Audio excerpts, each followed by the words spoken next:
Hi, welcome to our 8th annual After Hours at the Library event. I'm here at the library and you are not because of the pandemic. So this is the first year that we've ever done a virtual event, and it should be a lot of fun and something different. And hopefully next year we will all be back in the library for this event.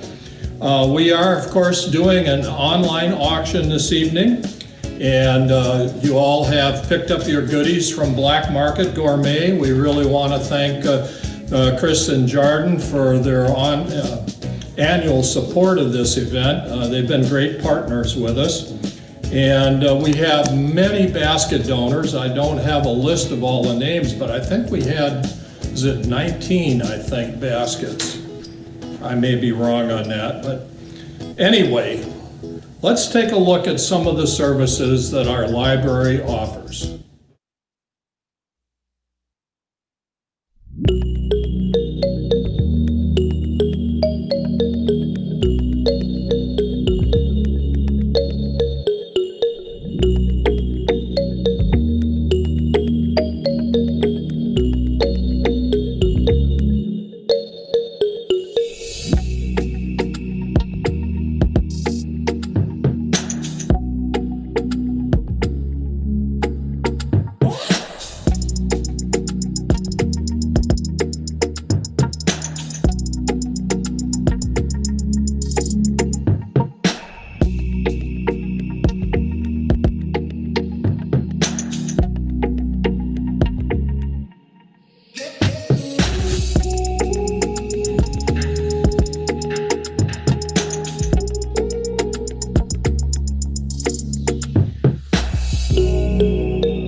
Welcome everybody. Thanks for attending our virtual event tonight. I'm Kurt Benward. I'm the president of the Coos Bay Public Library Foundation. I wish we could have you in the library tonight, but of course circumstances don't allow that right now.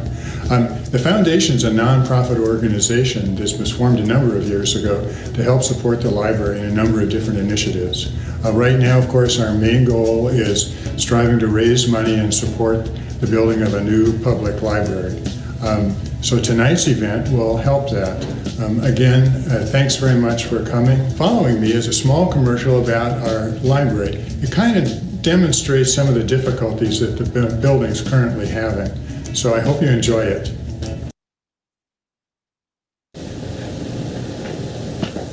Why do you need a new library? It's so beautiful in here. What a great question. I'm so glad you asked.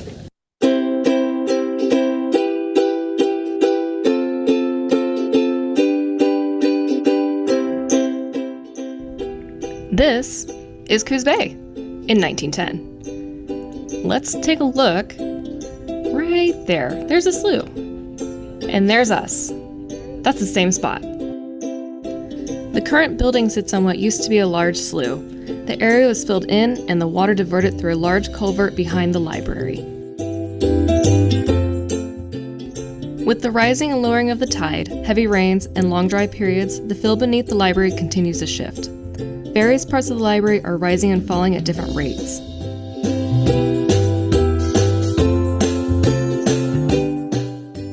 Through a 2014 engineering study, it was determined that all of the pilings under the building have failed. The pilings under the building have failed due to the soil shifting and because they no longer have the same tension as when they were driven into the ground over 50 years ago. Although the building is currently safe to occupy, there is a concern that the constant shifting of the foundation could cause structural damage requiring the closure of the building.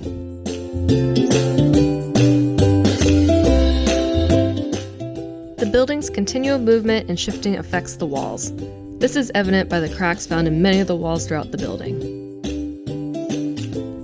The cracks continue to grow in size and number throughout the library.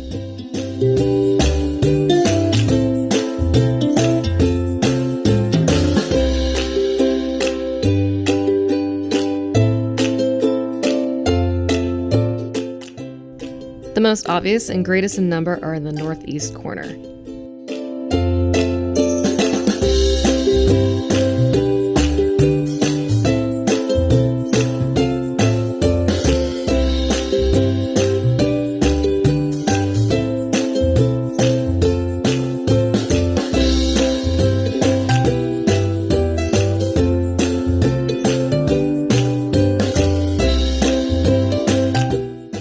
As the building continually shifts, the roof also moves, opening up new paths for water to enter the building.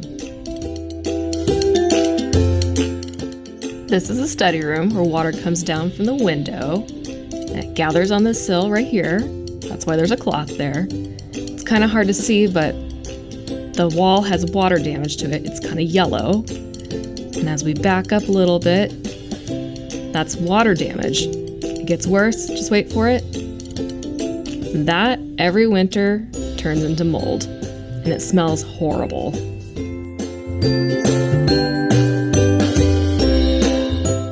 The roof had a new coating applied in 2017, but leaks, both new and old, continue to appear because of the building movement.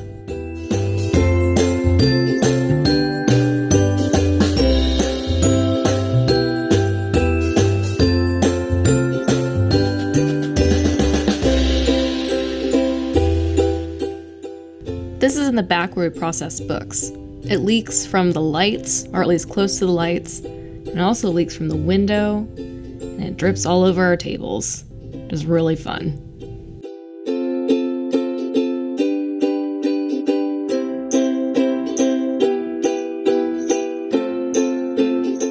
Not uncommon for staff to need to take measures to protect office equipment and library materials from leaking, most commonly by placing tarps or trash bins in areas where the leaks are most problematic.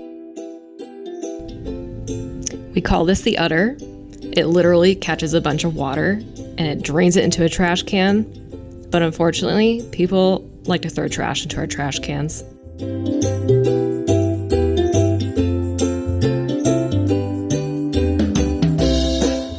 No part of the building has any seismic reinforcement.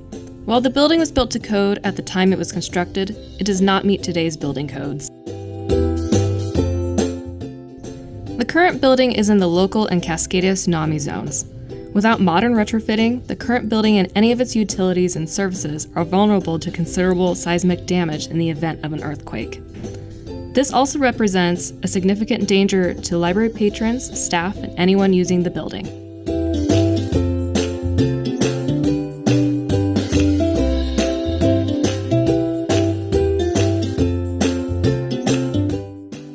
The current library was built when libraries were mainly book-focused.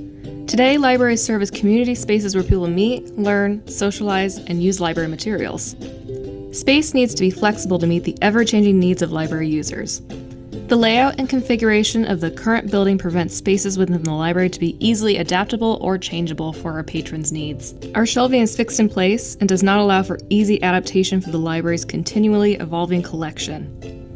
We also don't have enough electrical outlets to serve the needs of patrons and ourselves. We are unable to relocate the public computers due to the fixed location of their power sources.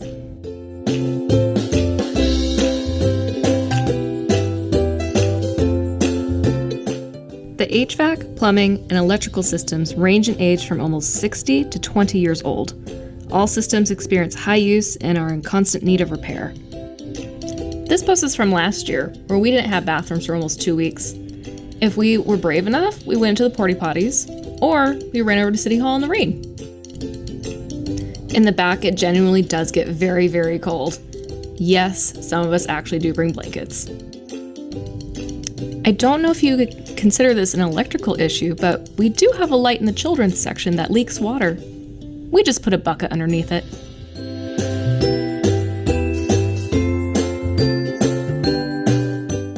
The cost of making the repairs and necessary improvements to the structure is equal to or exceeds the cost of a new building.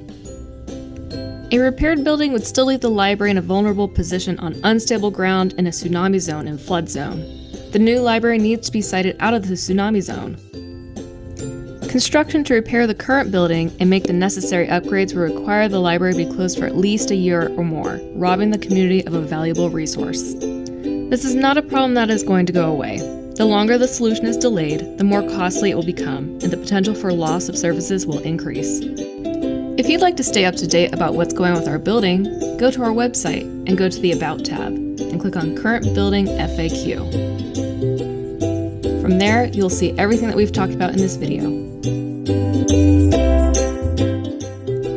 If you'd like to keep up with the library in general, follow us on Facebook, YouTube, and/or Instagram. Thanks for watching!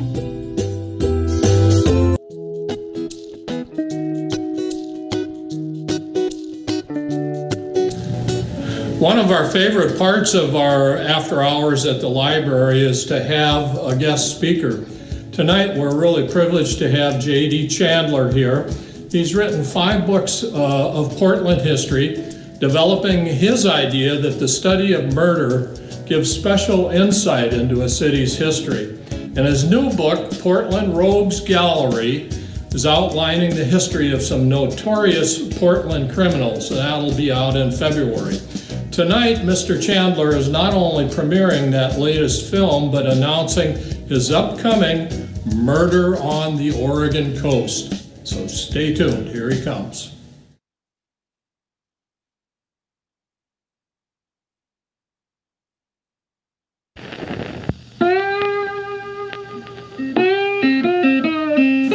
The coast of Oregon, isolated and beautiful, has been the focus of legends for generations.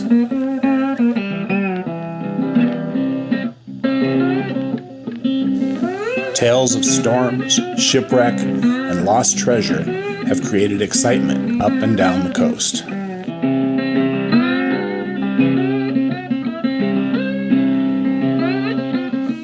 No legend has carried a higher price in blood or been so thoroughly forgotten as the legend of the bloody treasure of Sunset Bay.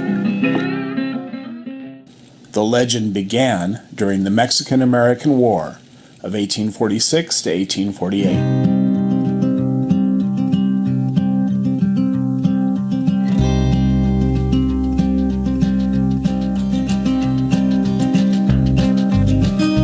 U.S. invaded its neighbor, and there was fighting all over the country. According to the legend, one wealthy church loaded all its riches on a ship, $3 million worth, and set sail for sanctuary.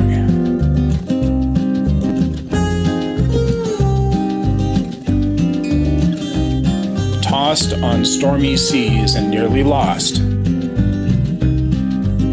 the ship finally found refuge at Sunset Bay, south of Cape Arago.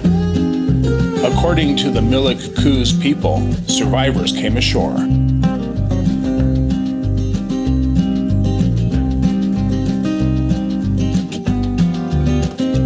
And buried something before the locals drove them off. The next year, the war was done, and the U.S. added the West Coast to its territory. The legend had just begun.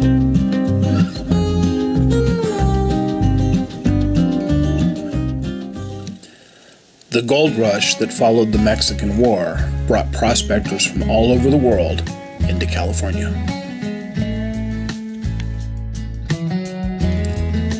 The discovery of gold in the Rogue River Valley in 1851 brought thousands of settlers into the Oregon Territory.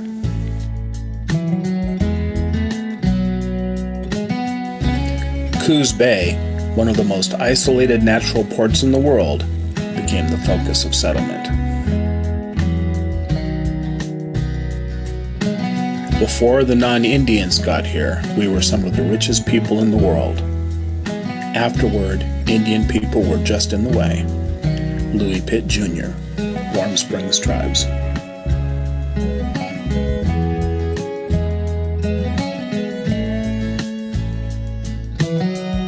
Initially, the contact was positive with some of the traders, but then folks wanted our land, to move in, and there was clashes and loss of life on both sides, Don Gentry, Klamath Tribes.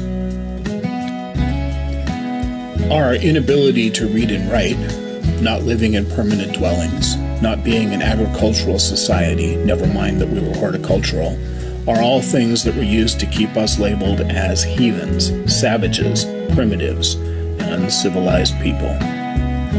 Roberta Connor, Confederated Tribes of Umatilla.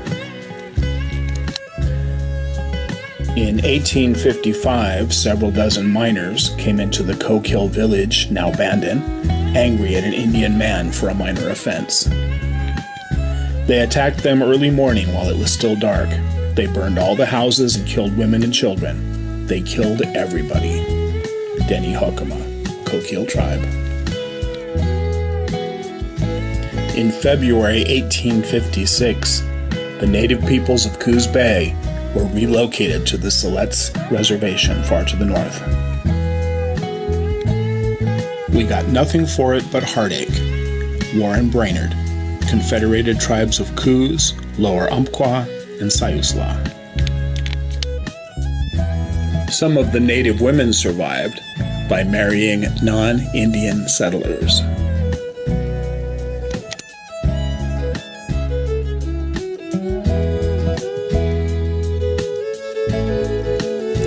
One settler, Jacob Evans, married an Indian woman and settled a land claim just south of Sunset Bay in an area that would be known as Shore Acres.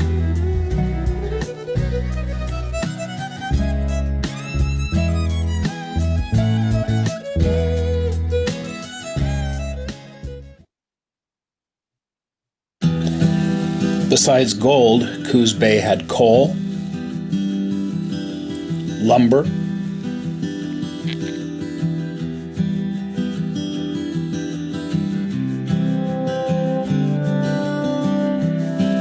and soon a shipbuilding industry. With the insatiable market of San Francisco just 2 days away by steamer, new towns sprang up along the coast. Empire City, Bandon, North Bend, and Marshfield.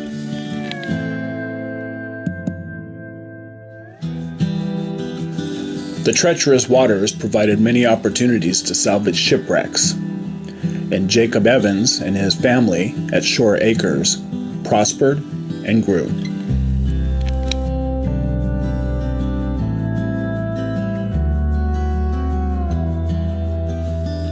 From time to time, travelers came to the area looking for the lost treasure, and Jacob Evans, the nearest settler to Sunset Bay, became a major source of information on the legend.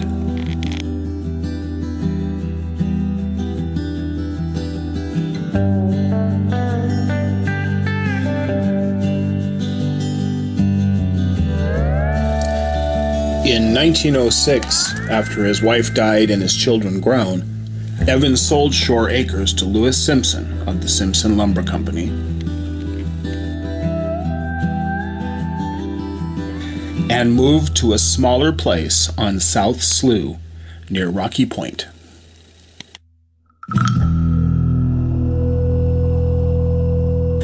Meanwhile, the beautiful bay with its secrets cast a spell.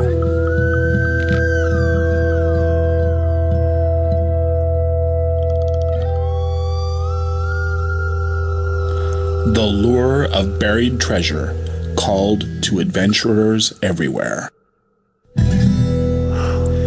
In the summer of 1908, 3 men met in Coos Bay for the purpose of finding a fortune.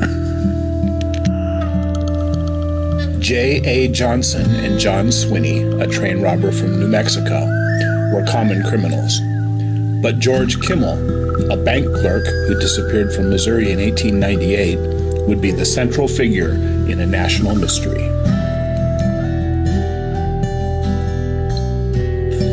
John Swinney told the story in 1911 of how he and his partners dug up 2 glass jars filled with gold coins, $4,000 worth. Johnson and Kimmel quarreled, and Johnson shot Kimmel.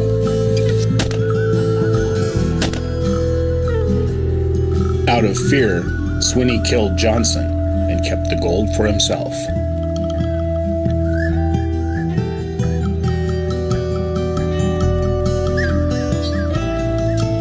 Meanwhile, South Slough had grown a reputation for wide open vice among the squaw men like Jacob Evans and their half-breed children who lived there.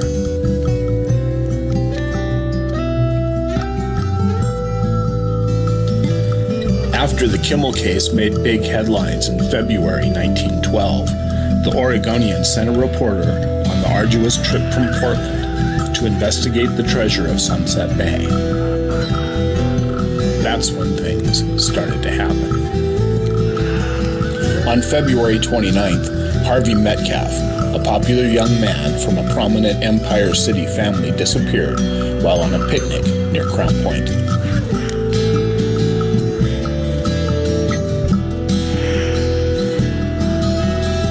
Three days later, the story appeared in the Oregonian, quoting Jacob Evans extensively.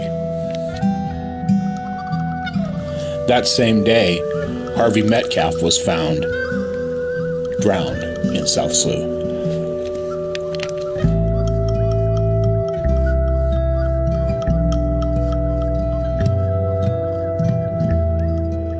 Metcalf's death was ruled an accident, but his family was not so sure.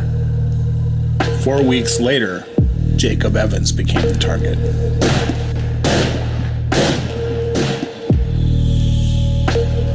A neighbor, Bill Joyner, found Evans' bullet-riddled body in his kitchen. Evans was known to be of a quarrelsome nature, and it was rumored that he had a fortune in gold buried on his land. In May, Edna Hinch, a local woman known to be the lover of both Jake Evans and Bill Joyner, said she knew all about a murder conspiracy. A missing hired man, an open grave on Evans' land, and a mysterious shooting added to the mystery. Conflicting theories about the murders abounded, but many people thought the victims had been killed by someone looking for the lost treasure. The day after the grave was found, Bill Joyner disappeared. There was evidence that he had been killed and his body dragged away. Late in August, another man from South Slough, George Klein, went missing. In September 1912, Edna Hinch told her story to the grand jury.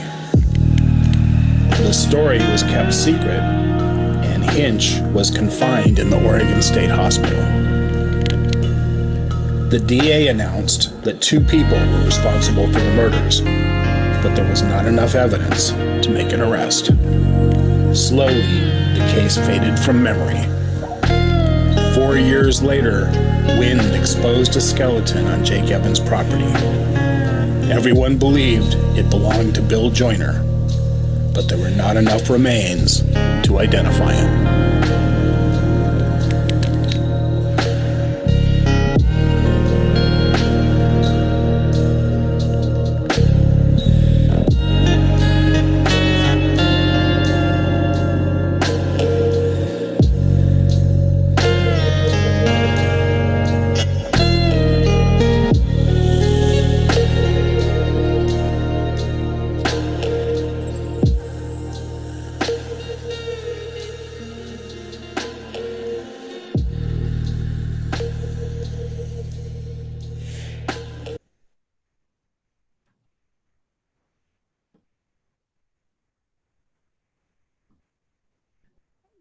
Everyone, and now we're going to have a chance to speak with the creator of the film, J.D. Chandler.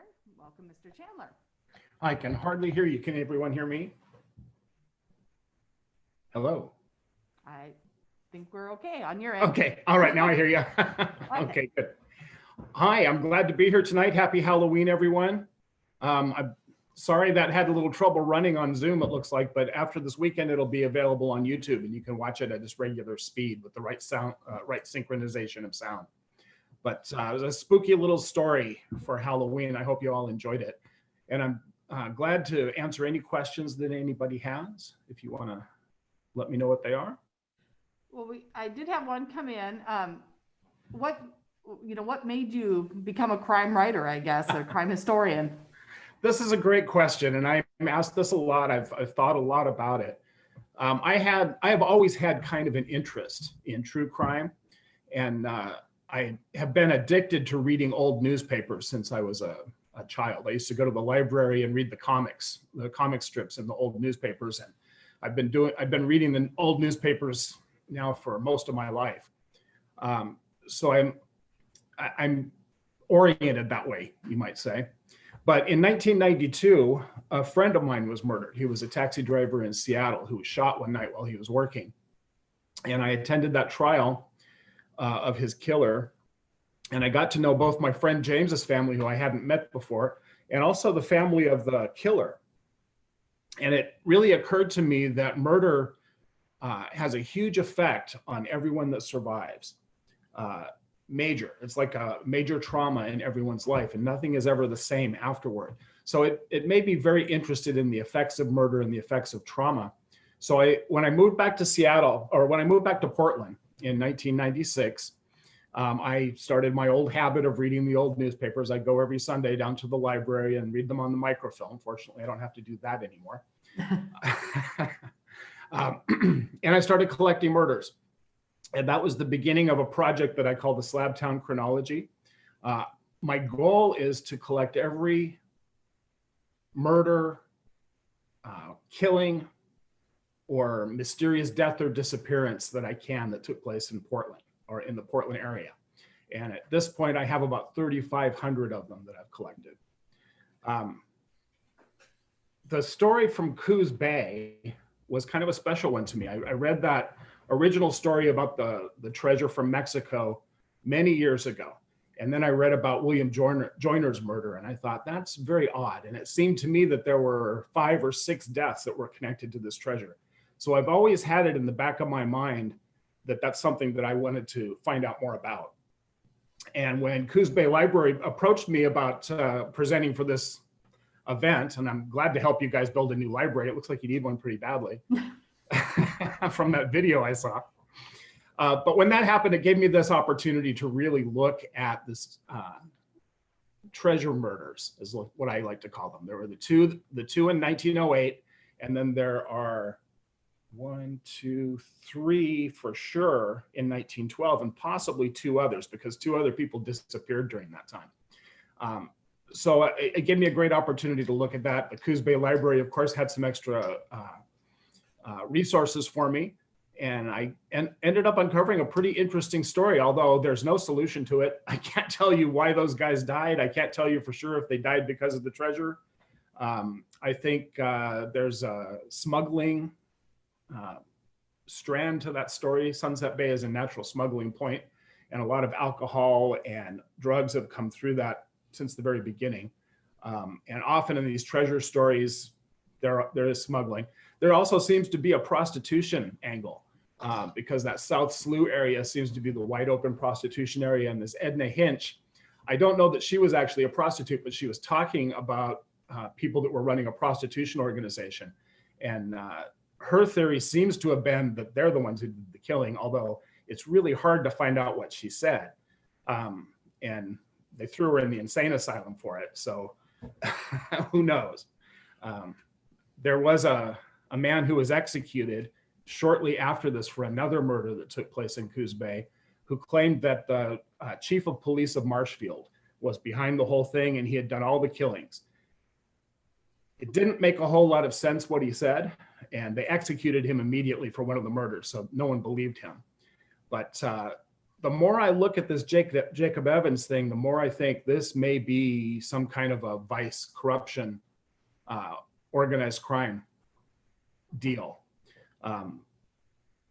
It doesn't hurt that Jacob Evans had over $10,000 buried on his land either. He got, I think, $12,000 for selling shore acres, and he had been mining gold in the area down near Bandon for several decades. So he had a fortune that was buried there on his land. He liked to bury it in jars on his property. And that may have been taken. That may be why there was what they called an open grave. It may have been digging for those. It's difficult to tell after all this time, but it's intriguing. And I love doing it. And what I find out is when I started looking at this murder, it made me learn what Coos Bay was and where Coos Bay came from. Now, I grew up down in Southern Oregon. I'm from Canyonville myself. So Bandon was our normal place to go to the beach. So I've known the area for a long time, but I haven't been down to Coos Bay in over 20 years now. I was kind of looking forward to getting down there, and this is as close as I'm going to get this year. Well, I hope that answered your question. What's next?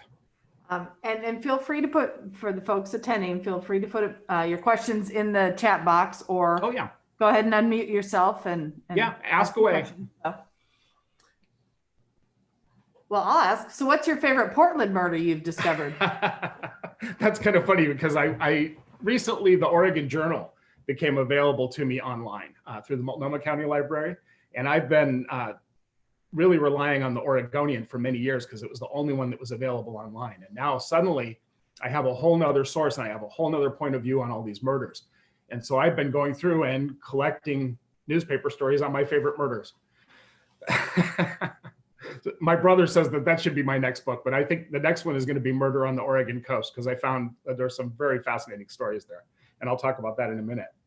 But in Portland, right now, I'm kind of fascinated with the Bobby Evans organization that took over over alcohol distribution in Portland during Prohibition. And that one of my books, my last book, was about Mayor Baker's term in office. And I get a lot into Bobby Evans. But what I've found is he was involved in several of the murders that have been really misunderstood in Portland history. One of them is the Claremont Tavern, which was a roadhouse. It was a very popular roadhouse, a gambling and music spot. And some robbers came and robbed the place, and they killed 2 men. And everyone has always thought that this was a robbery that went wrong. But the more I look at it, the more I think those 2 men were targeted. They were killed on purpose. They were both powerful men from the Dalles. And a few months later, Till Taylor, famous sheriff of Umatilla County, was killed in a jailbreak from the Umatilla County Jail. Everyone has always thought that that was just a jailbreak. But now I've learned that one of the people that was connected to the gang that did the Claremont robbery was in that jail cell the night before the breakout. He brought the hacksaw blades that they used. So I'm finding all of these connections. And so it's the Frank Aiken murder and the Claremont Tavern case and the Till Taylor case. Right now, those are kind of my favorites, although it changes. I'm a fan of the Pandora's Box murder that happened after World War II in 1946, where a husband blew up his wife. He built a bomb in the basement in his footlocker, and then he told her he was going on a fishing trip and she needed to leave his footlocker alone. And so, of course, the first thing she did when she left is she had to go see what was in it. It blew up and killed her. Oh, geez. So it's a pretty nasty story, but it's kind of a fascinating story. And my musical partner and I have written a musical drama based on that murder. So I guess you'd have to say Pandora's Box murder is one of my favorites as well. Okay. Well, do you want to tell us about your Southern Coast? Yeah, well, it's going to be the whole coast. I'm gonna cover murders from the whole coast, and it's going to be similar to my book Murder and Mayhem in Portland, where I tell the history of the city in murders. So each murder tells what was happening in the city at that time, where it focuses on a certain group or certain events that are happening. So I'm going to do the same thing. I'm going to use representative murders from the various places on the coast. And what I found is Coos Bay has the most interesting murders of all. Yay us? Yes. You guys, I hate to say it, but you have a lot of them too. Yeah.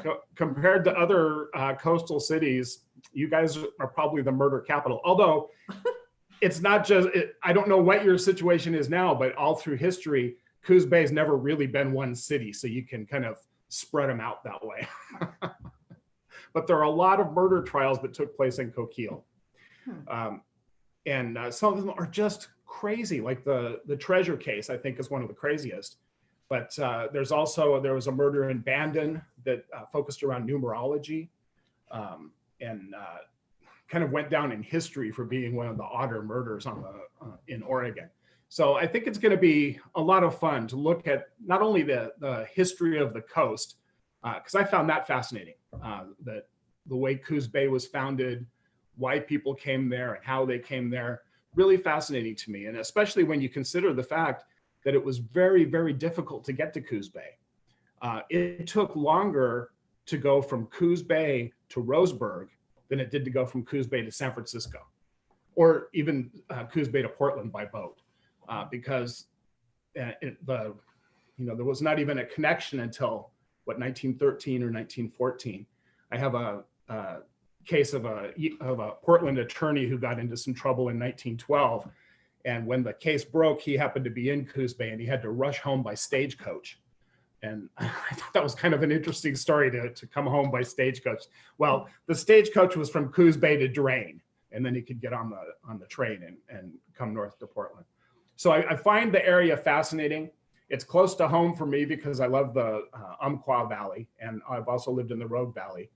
So I like Southern Oregon a lot. So the book is going to focus quite a bit on Southern Oregon for a particular period of time.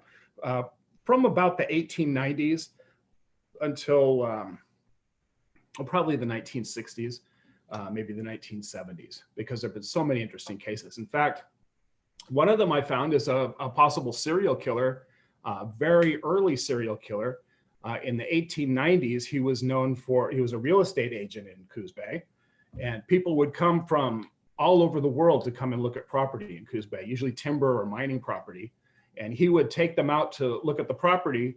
And if they didn't have any relatives or anybody back home looking for them, they never came back from that trip.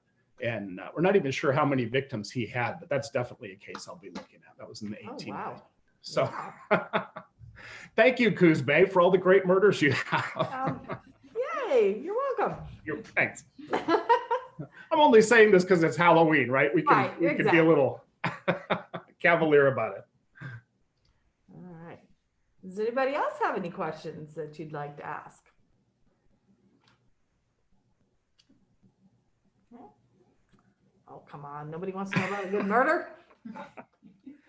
Well, I think another thing that I really wanted to talk about tonight, and I don't know how much time we have left, but one of the things that I want to talk about is the study of history. I think it's so important, and Coos Bay Library is a big part of how this happens. Without our public libraries, it's very difficult for us to know what's happened in the past.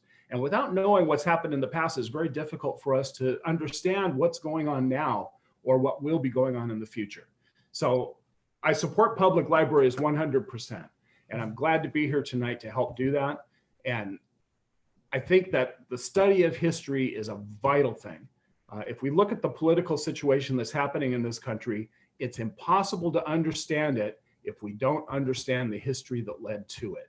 And so I'm devoted to that. I've spent my whole life learning these things and telling the stories. And so I hope you'll support that too. And I hope you'll support the Coos Bay Library. Well, thank you very much. And if anybody else have any questions before, hang on, Christina's writing something frantically over here. Okay, I'm not in any hurry. This is an interesting event. I've never done a virtual event like this before, so it's very Well, this is interesting. our great experiment this year because we do usually have it in the library. So, oh, we have a question of what is Okay. your favorite murder show? My favorite murder show, well, that changes. For a long time, I really liked 48, the first 48. I thought that was a real good depiction of what police detectives do. But I like fiction. I really prefer murder fiction myself. I spent so much time thinking about real murders and writing about real murders that it's not what I like to do to relax. But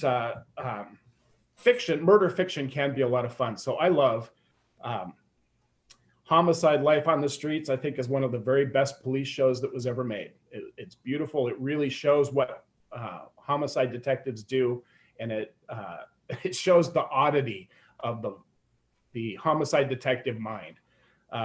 Over my career, I've got to know several homicide detectives and talked to them about what they do and about how it affects them and all these things. And I find that they're unique people. They have a much different way of looking at the world than we do. It's affected by the things they see, obviously, but I find that homicide detectives as a group of people tend to have a very clear vision and a clear sense of what's going on. Oh, I see a question popping up here. Yes. Do I do all my own research? No, I don't. I believe in sharing research as much as possible. I think that historical research is a resource that belongs to everyone. So I share all of my resources with the other people that I work with. I've written books with 2 other people, J.B. Fisher, and he came to me. He'd been doing some research. He just finished his book on the Martin family disappearance. It's called The Echo of Distant Water. It just came out. It's excellent. It's about a family that disappeared on a trip to get a Christmas tree in 1957. And it's a fascinating story. It's been a mystery for a long time, and he comes as close as anybody has ever come to solving it. But while he was working on that, he uncovered this connection between a very famous murder and 2 unsolved murders in Portland. And he asked me about the unsolved murders, and we started talking about them, and I shared what I had, and then he told me what he had, and we ended up writing the book Portland on the Take based on that. And then while I was researching Portland on the Take, I came across another person, this is what gets me, is I find a person that fascinates me and I can't stop. I cannot stop finding out about them. But this woman, Anna Schrader, I saw the first notice I had of her was that she was a private detective working for the police in the 1920s. And I thought, okay, I have to know who this person was. Then I found out she ran for mayor in 1932. And I'm like, okay, I really need to find her now. Oh, there's a fiction book about murder on the Oregon coast. Mine will be nonfiction. Oh, and good. I'll talk about how research is different now than it was. But at first I want to say, while I was searching for Anna Schrader, I asked my friend, Teresa Kennedy, I know that she is a very good researcher, and that's one thing I knew about her. I also admire her writing. So I asked her to see what she could find on Anna Schrader. And so between the 2 of us, we came up with the book, Murder and Scandal in Prohibition Portland. So no, I don't do all my research. I actually work with a group of historians here in Portland. We've got a very good historical community, and we share all of our information. So just as an example, I came across a slang word in one of the newspaper stories I was reading. A guy was arrested and he confessed to selling chalk. And I hadn't heard chalk as a slang word for an illegal drug before. And the only thing I could think it was cocaine. So what I did is I activated my network. I sent out an email to about 15 or 20 different people, all who work in the history business. I say everybody I knew in the history business and a couple in the drug business. And I asked them, what does chalk mean? Now, chalk doesn't normally mean cocaine, but in 1923 it did. And what I found out was they cut the powdered cocaine with chalk, and that's where the word came from. So that kind of shows how, that also shows how research is different than it used to be, because with all of the electronic resources that are available to us now, there is much more available than ever before. I have newspapers in Coos Bay back to, I think, 1910 that I can read on a daily basis. I can read the daily newspaper. I have the Oregon Journal between 1902 and 1982. I have the Portland Oregonian from 1861 up to 1987. So, and those are all available to me online. I can do all of that research from home. And then I can be in electronic contact with all of this network of people. It's amazing what's available now that hasn't been available. Research has always been such a lonely job. Working in the library and you can't talk, right? You have to be quiet. I don't have to be quiet when I research anymore. Okay. What else? Well, I think we have a couple more questions here. Okay. One, where did you obtain your old photos from? That is a major part of this job. And it's sometimes it's the hardest part. Finding the photos, first of all, finding good photos is not that hard. There are a lot of beautiful old photos. Like this one that I have in my background back here. I love that I can put up these old photos in Zoom behind me. This is, you can see it, but I can't. Union Station is right behind me, and I'm sitting right in the middle of 3rd Avenue downtown, Northwest 3rd Avenue. But I find pictures in a lot of different places. I find them, the city archives are usually the best place, but you can't always find what you need. The Oregon Historical Society has a great collection of pictures. The Library of Congress has a great collection of pictures, and those are, for the most part, are from federal programs where the photographers were federal employees. So those are not copyright, they're all public domain, easy to use. That's the other issue, is once you find a picture, can you use it? First of all, it has to be technically right. Now, that video that you saw, all of those pictures looked good when I played it for myself, but you saw they didn't all look good when it got slowed, when the sync got off and the video slowed down. So you have to always think about that. How is it going to look in a presentation? Then when you find the perfect picture, it may not have the resolution that you need. In the books, you have to have a very high resolution in order to print them. So that can be quite difficult to obtain. And then you have to deal with the issue of rights, because some of those pictures are owned by people that you have to pay them to use them. Now, most of that stuff is easy to do. You can negotiate, you can work it out. In fact, the Oregon Historical Society recently changed their policies that don't charge for the rights. They only charge you to reproduce. So to scan the copies costs a small amount. But it's a very arduous process to find those pictures. But it is one of the most fun parts of it, and it really does make the books work. I think I'm a very good writer, but the pictures really make the books attractive and bring the story to life. So I like to use a lot of good pictures. And I'm glad that I can get them more and more online now. Mhm. And the Coos Bay Library was able to provide me with a couple of interesting ones. Were those from the Historical Society down there? They were, yes. Yes, And the same yeah. thing, we negotiated some rights to use them. Exactly. Well, you know exactly what I'm talking about. But it's a lot of work to do the research and do the writing and to find the pictures and then to make the pictures usable, but it is worth it. I can't say that I don't make a lot of money from this. I'm not going to be rich from writing local history, but that's not what I do this for. I do this because I love it and the stories need to be told. So thank you for that question. I appreciate having a chance to talk about that. Any others? Yeah, See, any others? before? There's some chat messages here. Maybe I can Let's see. see. Do I do my own research? Yes. Who said that about the Murder on the Oregon Coast, written by Georgia Cockerham of Brookings? Fictional Oregon murder books. That sounds interesting. I'll have to look her up. Has anybody here read them? You want to tell me something about them? If you're shy, I guess you don't have to. This is one of the job requirements for an author who presents is you can't be shy.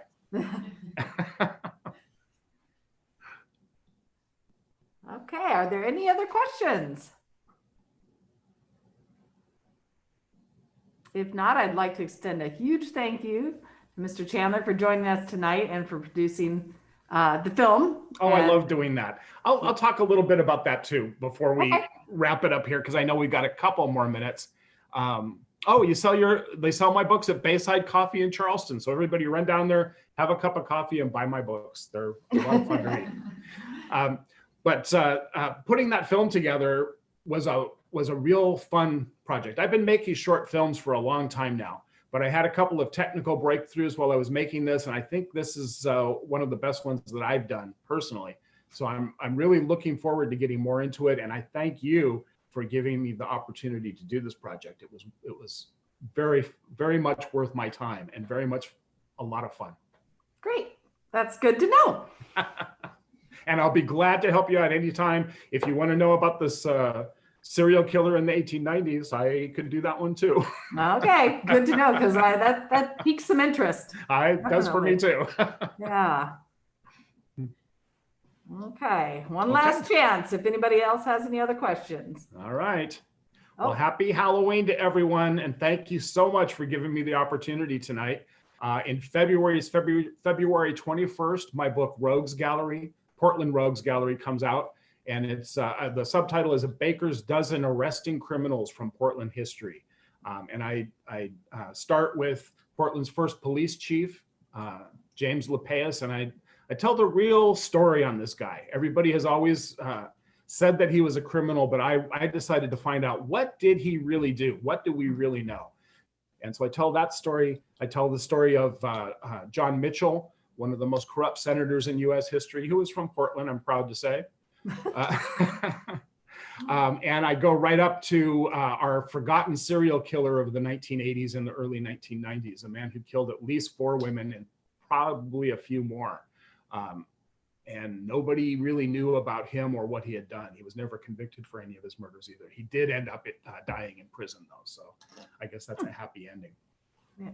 We did have one more question that came in. Yeah. Oh, good. Why is The Sunset a film rather than a book? Okay. Well, that is just because, well, first of all, I don't have enough information to write a book about the Sunset Treasure. There's just not enough that's there. It most likely will be a chapter in my book, Murder on the Oregon Coast. But until then, the movie was made for this presentation tonight, and I think it gives a good little teaser. I like to make movie teasers for my books, and I think this gives a good preview of what the story is, and I can get into some real detail when the book comes out. That's probably going to be a year or 2 before you see that, though, sorry to say. Well, we'll have to wait for those. Okay. Those stories. So, all right. Well, thank you. And we're now going to move on to the rest of the program for the Excellent. Thank you so much. Happy Halloween and good luck with your fundraiser. I can't wait to come down and visit your beautiful new library building. Thank you.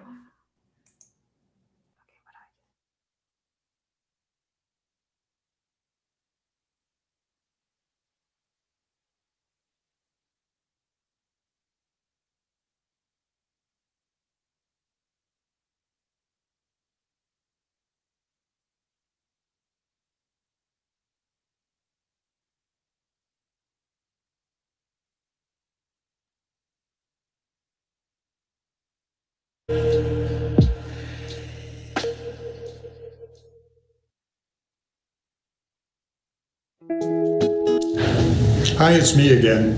Thanks a lot for coming tonight. I hope you enjoyed that presentation. I thought it was terrific. Mr. Chandler did a great job.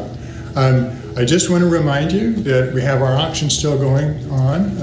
You got a link from the email to get to it. So make sure and visit that site again. The auction goes to 11:59 tonight, so you can bid up until then for all the different items that are there.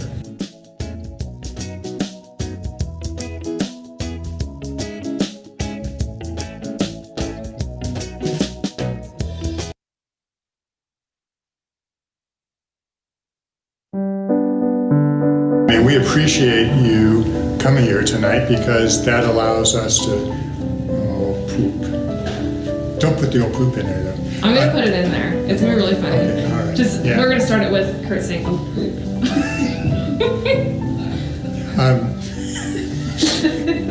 Welcome to the library. Oh, Yeah, welcome to the library. Okay. it's really struggle. Is it videoing? Yeah. No, it goes crooked. It's cool. It's going crooked. Okay. It's cool. I have to fix that. Oop, hello. Why do you need a new library? It's so beautiful in here. I